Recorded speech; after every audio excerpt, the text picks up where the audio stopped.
I call leadership the challenge to be something more than mediocre. The step up to the new challenge, the new opportunity. It was said of Abraham Lincoln, he was at his mother's bedside when she died, and her last words were, "Be somebody, Abe."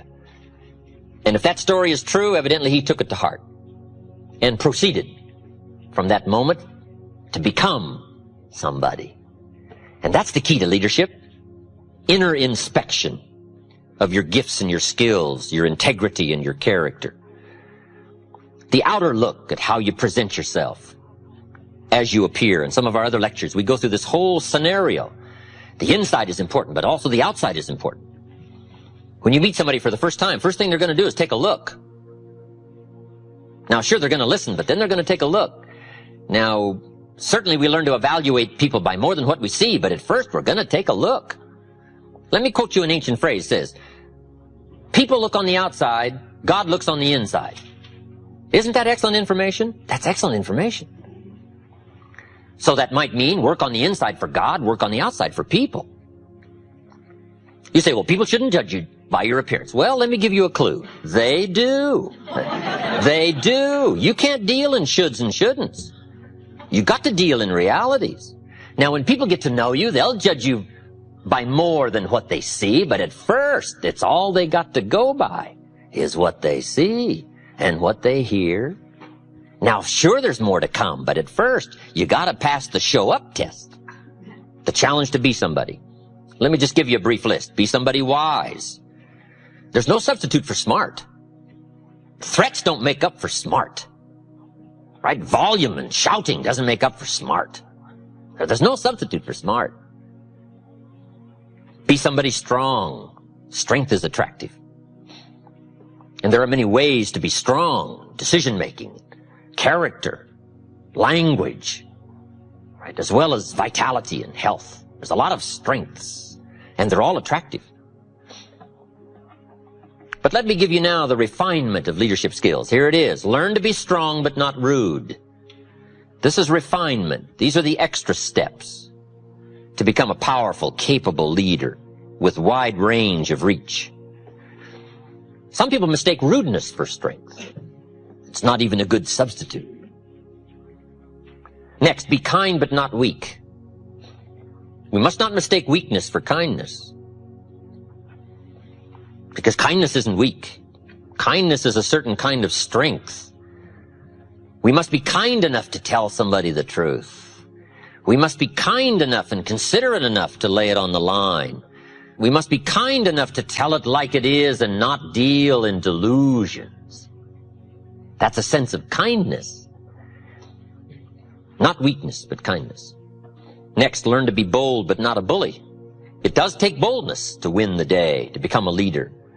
You got to stride out front. You got to be willing to take first arrows. You got to be willing to take first problem, first trouble, leading the way. You must boldly seize the spring. Farming is not an easy task.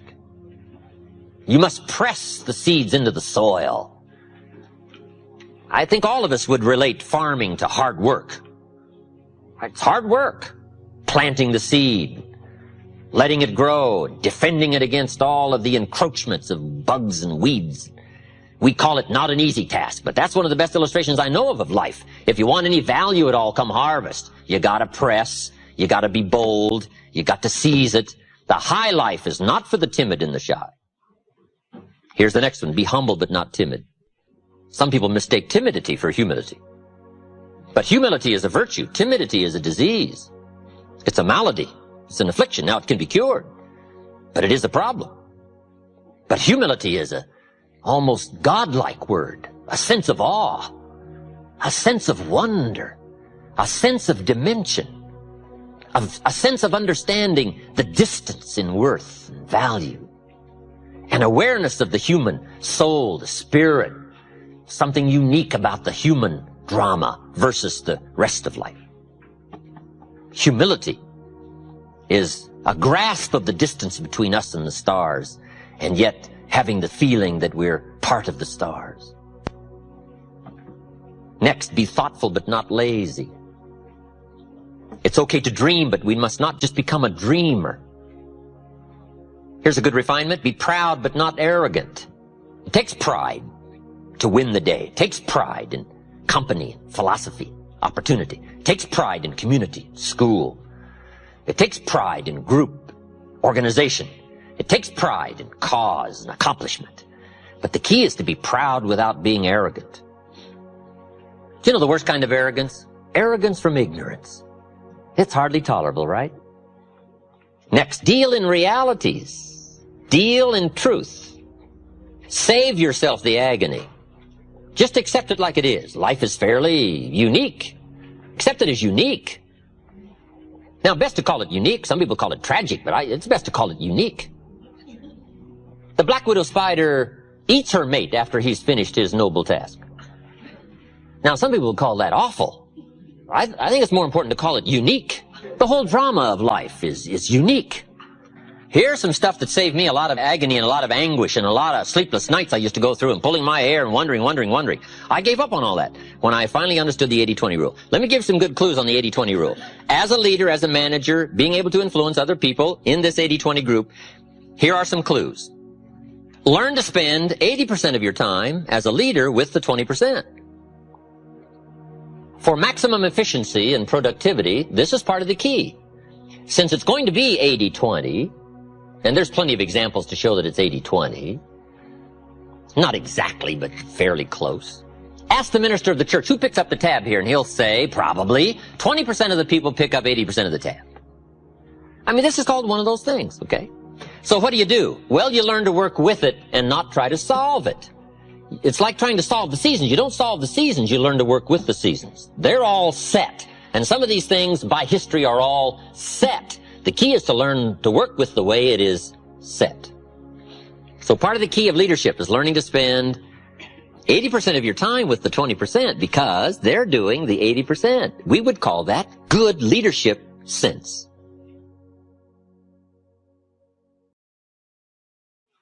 Now you say, well, how do you do that? Let me give you part of the answer in how to do that. Here it is. Spend individual time with the 20% and group time with the 80%. This is part of the answer to leadership skills. However, guess who wants your individual time? The wrong group. But that's what life's all about, right? Accepting this challenge. So now you've got to be what we call clever. And you've got to be, another key word, diplomatic. Diplomacy and strategy are two key words for leadership to understand. Diplomacy and strategy. Here's part of the diplomacy. Mary comes and says, I've got a question. You say, Mary, bring your question Saturday morning. I'm going to meet with everybody and I'll cover it then. She says, okay. Now, it might not be that easy. But if you start trying to put this in perspective now, groups, you can deal with the 80% by groups and you can talk to the 20% individual. Now, the pull is in the opposite direction, and it always is. Now somebody says, well, I'll just fire the 80%. They're only doing 20% of the business. Well, I wouldn't fool with that. Because after you've fired the 80%, before too long, whoever is left, 20% of them will be doing 80% of the business, and 80% will be doing 20%. All right, this is not something you fire. This is something you learn to work with. The 80-20 rule, very important rule. The next subject is called the law of averages. So important to understand the law of averages. The law of averages in a personal sense is very simple. Here's what it says. If you do something often enough, you'll get a ratio of results. It's important for leaders to understand ratios. Because if you're working with people, you got to have some charts. You got to know ratios. You got to be able to evaluate your own performance, their performance. Ratios. What do we mean by ratios? Well, let's say you're in sales, you join a company and you start representing the product or the service. And you're first getting started, you talk to 10 people. 9 say, no, I wouldn't care for any. 1 says, yes, I'll take some. We call this your opening ratio. You say, well, that's not too good a ratio. Well, it all depends. Okay? But it's your opening ratio. So at first, you don't worry about what the numbers are. At first, you just get some activity going. Now, we call this very simply 1 out of 10. Now, here's what's very exciting about dealing in ratios. Once a ratio starts, it tends to continue. Now, this is some things leadership needs to know so that you're not frustrated. If you talk to 10 people, 1 says yes. If you talk to 10 more, chances excellent, you'll get another one. If you talk to 10 more, chances excellent, you'll get another one. It's uncanny. I don't even know how it works. All I know is it works. There's a lot of things you don't need to know how they work, just work them. Right? A lot of people are studying the roots, others are gathering the fruit. I mean, it depends on what end of this you want to get in on. It just works. It's a fascinating subject, the law of averages. Okay? Now, once you know that your ratio pretty well is in there, 1 out of 10, now you can start to compete. It is so important to compete, to test your skill against someone else's skill. What someone else can do is a pretty good insight in if you stretch what you might be able to do. So competition is a very healthy thing. Now, you've got to be very smart here. If you've been with this company, let's say a long time, and you've been there so long, you're so good, you can get 9 out of 10, and I just joined and I can only get 1 out of 10, if we have a 30-day contest as to who can get the most to say yes to our product or service, if we have a 30-day contest, you and me, even though I can only get 1 out of 10, I will win. You say, well, I've been here a long time, I can get 9 out of 10. How could you possibly beat me? It would be very simple. Now, it might not be easy, but it would be very simple. During the 30 days, since I understand now these ratios, during the month, while you talk to 10 and get 9, I will talk to 100 and get 10. So that at the end of 30 days, you got 9, I got 10, I beat you. Isn't that clever? Let me give you a scenario here. If you're bright, what you do if you're new, you make up in numbers what you lack in skill. This is called helping people with the numbers, helping people with ratios. Someone says, well, I can only get 1 out of 10. Say, that's got nothing to do with competition. The key is to be bright enough to understand ratios. Here's the next clue. Ratios can be increased. You talk to 10, get 1, talk to 10, get 1, talk to 10, get 1, talk to 10 more, get 2. Why would about the 4th time you talk to 10, you get 2 instead of 1? You're getting better. Key question, who can get better? Answer, anybody who tries. All you got to do is put together the numbers, right? Your brain is as good as anybody else's. Your chances are as good. All you got to do is find a way to put out the extraordinary effort to do an ordinary thing extremely well. Ratios. Success is a numbers game. It's important to keep track of your numbers. In baseball, we call it batting average. Whatever you're doing, the key is to keep track of your success and how good you are at whatever. Someone says, well, I'm not very good on the telephone. I'll tell you how you can quickly cure all that, is get on the telephone. I'm telling you, you can get better at anything. All you've got to do is attempt it and try it and start putting a string of numbers together and keeping track and understand your own ratios. I teach a very simple sales course. Let me give it to you in 3 points. Number 1, talk to lots of people every day. It's a simple sales course. Number 1, talk to lots of people. Isn't that simple? It's a numbers game, especially if you're new. And here's what's exciting. There's lots of people. You don't have to worry about people. So just talk to lots of people, even if your presentation is very poor. If you put the numbers together, I'm telling you, something will happen. If your presentation was so poor you went around every day saying to everybody you could meet, you wouldn't want to buy anything, would you? Sure enough, somebody's going to say, well, maybe I would. What are you selling? I'm telling you, it's just about that simple. If you put the numbers together,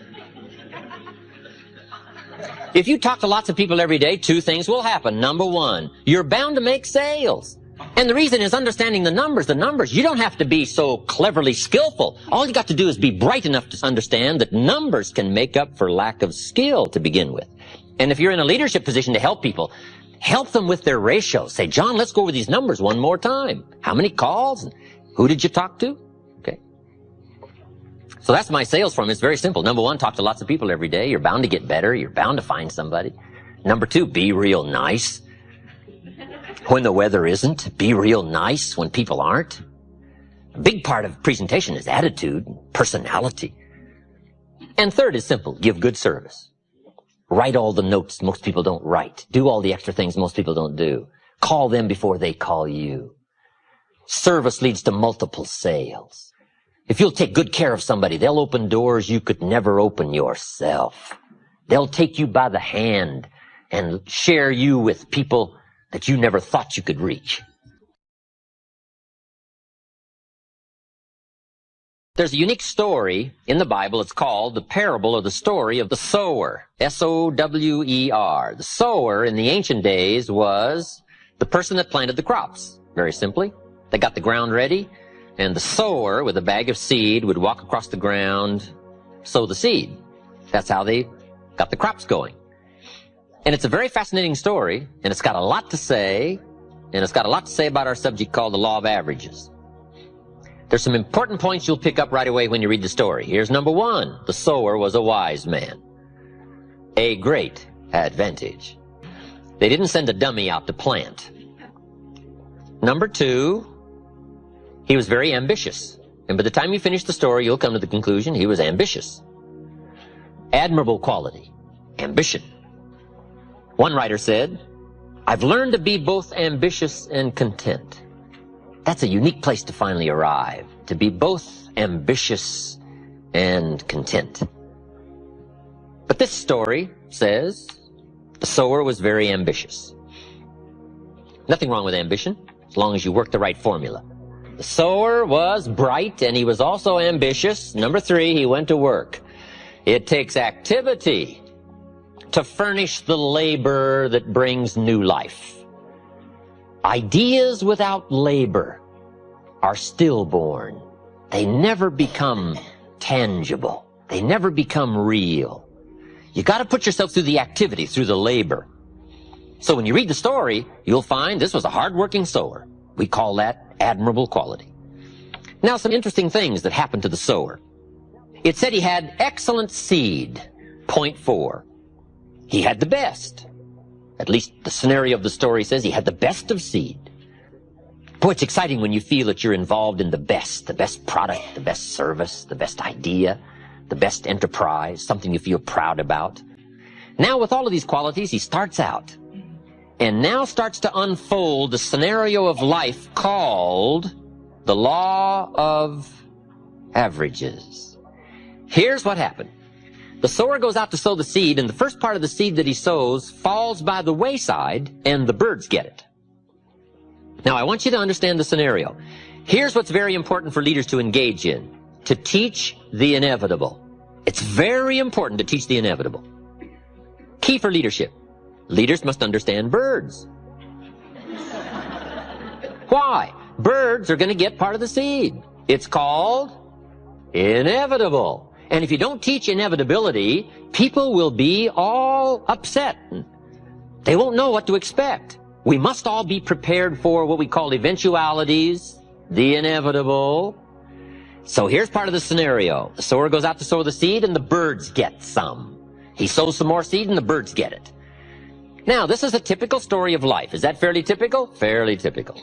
The birds are going to get some of the seed. Some of you building an organization, right? You're out recruiting. Say, John, I've got an important story for you to listen to. Could be the change of your life, earn some extra money, or make it a full-time venture, whatever. But come and take a look. And he says, well, I think I'm ready for something like that. Thursday night, I'll see you, and let's go through it all. You say, wonderful. Comes Thursday night. John isn't there. You say, where is John? The birds. The birds. The birds. Who knows what form they come in? I don't know. It's called the inevitable. The inevitable. His brother-in-law said, sales? You're not going to get mixed up in sales. Who told you you were a salesman? All kinds of stuff that talk people out of a good idea. I don't know. Now, when the birds get some of the seed, you got one of a couple of choices. Number one, you can chase birds. You say, well, I'll go straighten this out. Well, here's the problem if you go try chasing birds to straighten things out. You have now left the field. And the law of averages isn't going to work for you anymore till you get back to the field. This is so important to know. What to spend your time on and what not to waste your time on. The best thing to do is to spend your energy and time on the things that count and understand the law of averages. Okay? And not chase the birds, but to stay in the field. Here's what it said the wise man did. He ignored the birds, and he kept on sowing. Why? He was so bright, he understood the law of averages. Now, here was some more of his experiences. Now he keeps on sowing the seed. Now the seed falls on rocky ground, and the soil was shallow. We call this inevitable. I don't know how to miss this. This is called the stuff of life. It's so important to understand the seasons and the stuff of life and the ratios and the inevitables. This is so important, especially as a leader, so that you can help people through understanding how it is. And it said this time the seed takes root and the little plant starts to grow, but the soil is so shallow that the first hot day, the little plants wither and die. You say, wow, what a disappointment. Well, sure, you're going to be disappointed. Some people are going to try so little, even if you've got a good idea. 30 days later, you say, we had this meeting, John wasn't here. So where is John? I said, I don't know. You say, well, I thought sure John would last 30 days. But he didn't. Why? It's called inevitable. Right? And who knows the reason why? John isn't here anymore. Somebody said, boo. And he quit. He quit. First hot day. Now, you're going to be disappointed, especially if it's somebody you like, somebody you know. But here's what you must learn to do as a leader. Discipline your disappointment. This is part of the challenge of life, disciplining the disappointment, understanding the law of averages. Now, here's what it said the wise man did. He kept on sowing. How brilliant. He was so well schooled in the law of averages. Now this time he sows the seed, it falls on thorny ground, and the little plant starts to grow, but the thorns choke it to death and it dies. Wow, what's this called? The inevitable. Do you know what the story called the thorns? The cares of life, little cares. Who knows the excuses some people use for not pushing on through and getting the job done? It's called inevitable. Some people are going to try so little. They're going to let other things crowd out the good opportunities. And who knows why? I don't know why. I'm an amateur on this stuff. The key is to take the inevitable and take the obvious, right? Everybody should take obvious 1, obvious 2. Right? Study the obvious and not let it unduly disturb you, and learn to manage the obvious so you can get on with the more important things in life.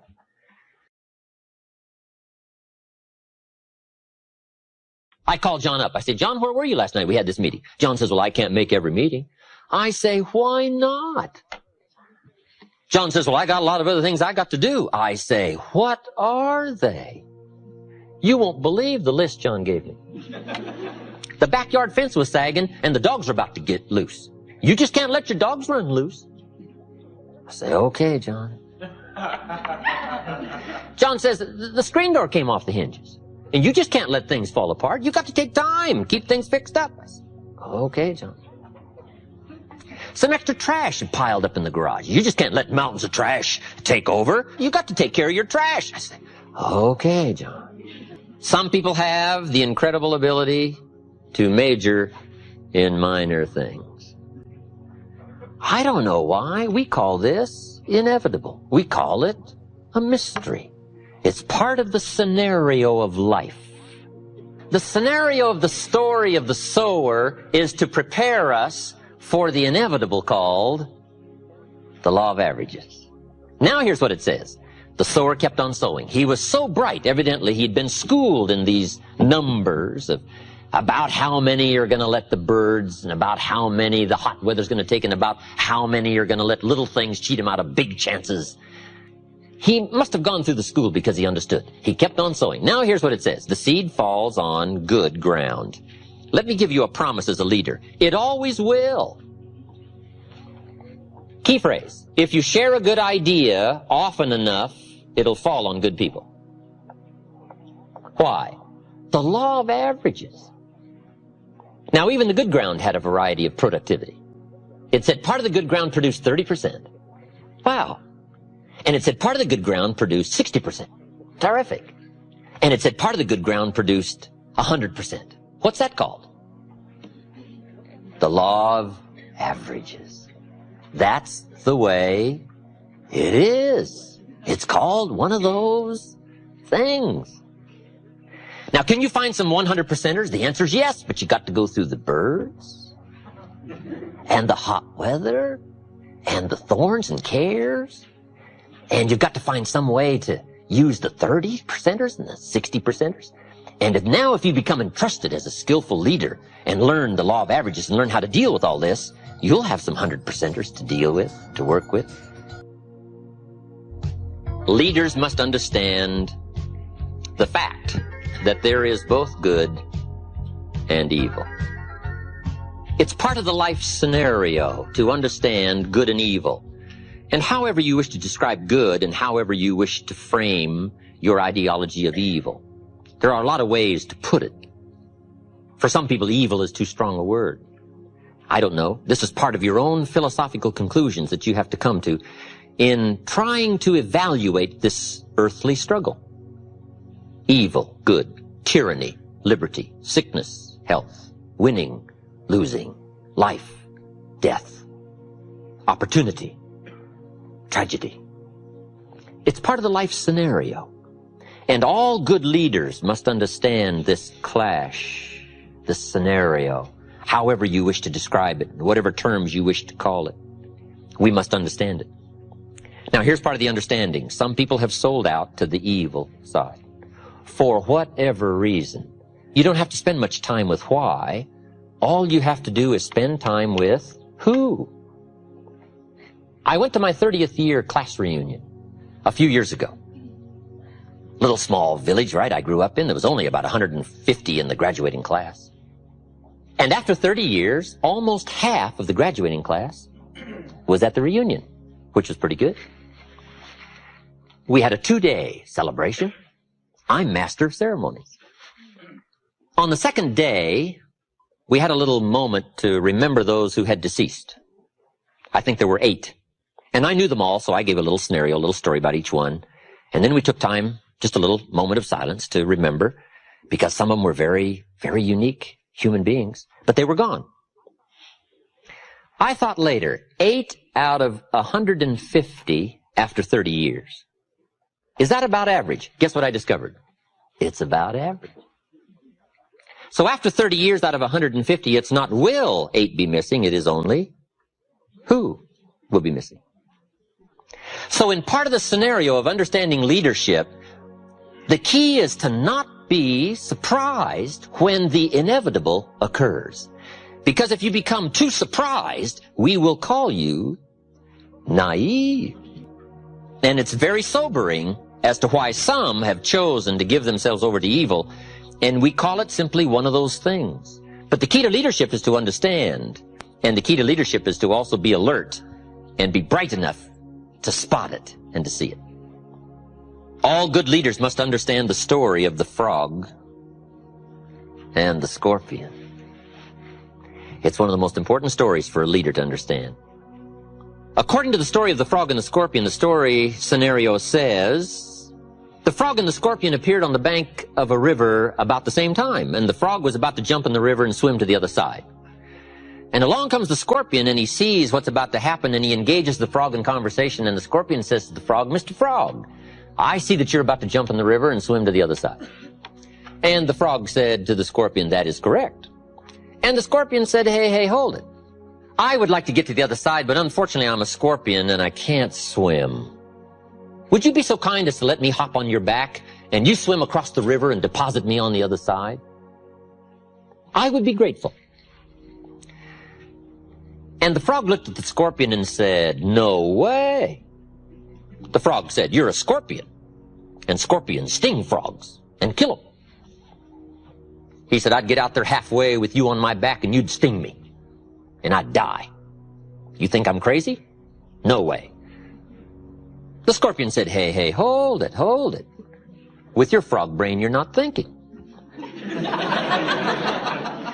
If I was to sting you out there halfway, sure, you'd die and drown, but so would I, since I'm a scorpion and I can't swim. That'd be kind of foolish. So I'm not about to do that. I just want to get to the other side. The frog thought over that reasoning and said, that makes sense, hop on.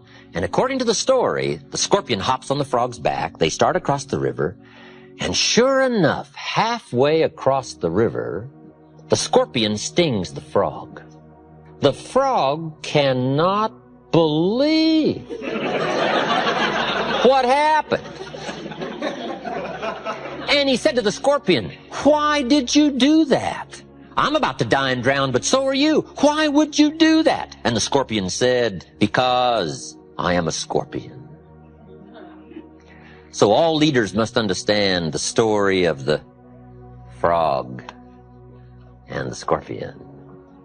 There are shepherds, and there are sheep, and there are wolves. And wise leaders must understand some wolves are so clever, they've learned to dress up like sheep. But do not miss the story of the full drama of life called good and evil. It's part of the test of leadership skill. Awareness, sensitivity, understanding, knowing the scenario, and being on the alert for what is called the inevitable.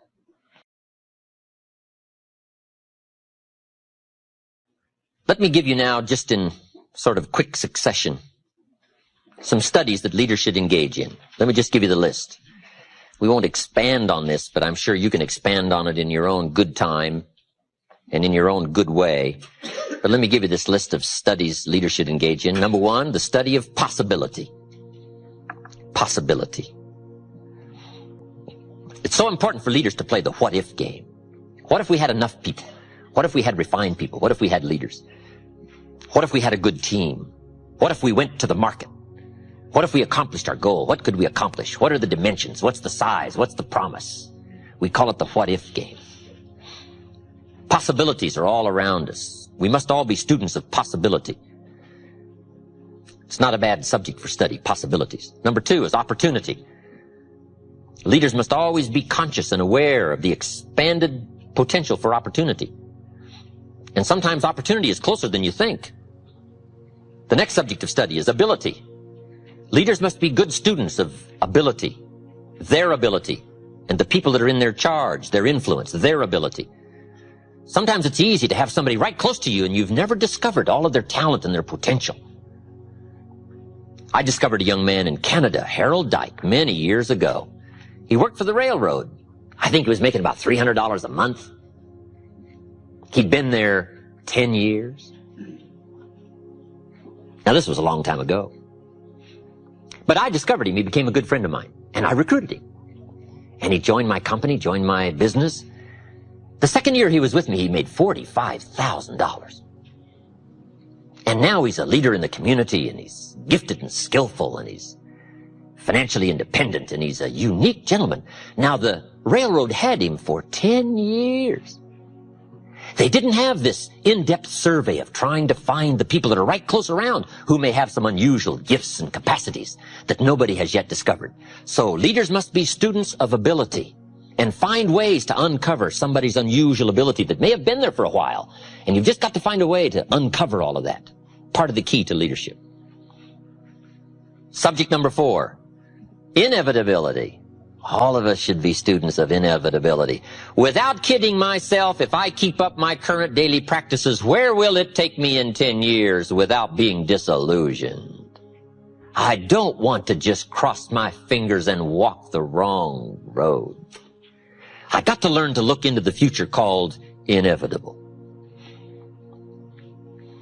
Inevitability is being 200 feet from Niagara Falls in a little boat with no motor and no oars. It's called It's Over. Now, the key to that tragic story and scenario is, what a tragic place to find yourself.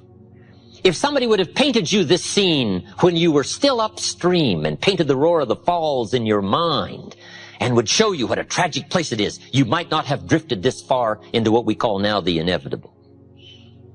We've got to help people by painting the roar of the falls long before they get 200 feet in a little boat with no motor and no oars. You say, well, the roar of the falls is a long ways off. Yes, but the people that are around you are drifting. And by perception, you've got to see it. And you've got to level, and you've got to speak the truth so that you can give them alternate choices while there are still alternate choices. It's called the gift of leadership, helping people in life change, career change, helping people in thinking change, helping people with attitude change, to paint the inevitable. It's a key to leadership. Number 5, an important subject for leaders to study is called rationality. Being able to rightly conclude based on information. A rational, sensible course. I've got a good clue for you. Make sure what you do is the product of your own conclusion. Take advice but not orders. Let everybody around you be helpful, but then put that through your own mental computer and make sure what you do is the product of what you've concluded based on all the input. We call this a true sense of leadership, developing rationality based on all the input. These are not easy tasks, but they're tasks that are possible. This is called walking the summit of leadership skills. And most people don't want to engage in these extra disciplines, but I'm here to promise you that the treasure and the equity is so unique that what small price is paid in these early disciplines is small compared to the treasure that accumulates as the days unfold, both for your heart and your mind and your purse. To finish, let me give you some challenges. In wrapping all of this up, I've got some good challenges for you to consider. Here's the first one. Let other people lead small lives, but not you. In the challenge of leadership and stepping up to the responsibility and the opportunity to touch somebody else's life, let everybody else lead the small lives, but not you. Let everybody else cry over small hurts, but not you. Let everybody else argue over non-essentials, but not you. Deal in things that matter. The larger challenge, the larger opportunity. Here's my next challenge. As leaders, let's learn to help people not just with their jobs, but with their lives. I think we have a twofold responsibility to help people with job skills. But I think the greater responsibility is to help people with life skills. Let's don't just teach people how to work, let's teach people how to live. How to assimilate and accumulate. Far greater treasures than just a paycheck. The treasures of awareness, understanding, setting goals, reaching into the future, growing, changing, expanding. If we'll touch people's lives as well as their skills, if they stay with us a week or a month or a year or a lifetime, on whatever occasion they should choose to leave, you want them to leave by saying, my experience there was the greatest experience of my life. And it wasn't just what I earned, it was what I learned. And last, I have an ancient scenario to give you. It comes from the Bible, and here's what it says. If you work on your gifts, they will make room for you. If you practice your gifts will make a place for you. A place of leadership. A place of influence. A place to touch someone else. To make a mark. To further an enterprise. To build a dream. Someday, if you work on your gifts, we will call you noble. We may give you rewards you cannot even now imagine. Plaques to hang on your wall, trophies to remember, but most of all, the gift of knowing yourself, that you did the best you could with what you had, the expansion of your mind and your heart and your soul and your touch and your reach and all the gifts that you possess. Your gifts, if you work on them, will make a room for you. And I've got to be one of the better examples of that. Look where my gifts have brought me. I was raised in obscurity, a little small village in Idaho. I now get to travel around the world. My gifts have brought me to this room. And what an experience it is for me to have a chance to touch you. One of the most challenging experiences in life is seeing what you can do to help someone else. And one of the greatest thrills in life is to be able to invest life into life. And you've given me that opportunity tonight, and I want to thank you for that.